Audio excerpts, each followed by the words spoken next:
அக்காலத்தில் ஒருவரையொருவர் மிதிக்கும் அளவுக்கு ஆயிரக்கணக்கான மக்கள் திரண்டு வந்திருந்தபோது இயேசு முதலில் தம் சீடரோடு பேசத் தொடங்கினார். அவர் அவர்களிடம் கூறியது, பரிசேயருடைய வெளிவேடமாகிய புளிப்பு மாவை குறித்து நீங்கள் எச்சரிக்கையாயிருங்கள். வெளிப்படாதவாறு மூடப்பட்டிருப்பது ஒன்றுமில்லை, அறியப்படாதவாறு மறைந்திருப்பதும் ஒன்றுமில்லை. ஆகவே நீங்கள் இருளில் பேசியவை ஒளியில் கேட்கும், நீங்கள் உள்ளறைகளில் காதோடு காதாய் பேசியவை வீடுகளின் மேல்தளத்திலிருந்து அறிவிக்கப்படும்.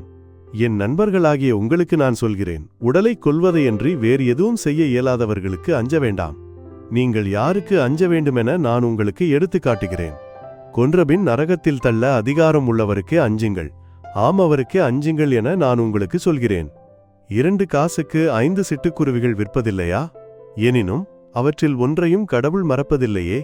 உங்கள் தலைமுடியெல்லாம் கூட எண்ணப்பட்டிருக்கின்றன. அஞ்சாதீர்கள், சிட்டுக்குருவிகள் பலவற்றை விட நீங்கள் மேலானவர்கள். ஆண்டவரின் அருள்வாக்கு.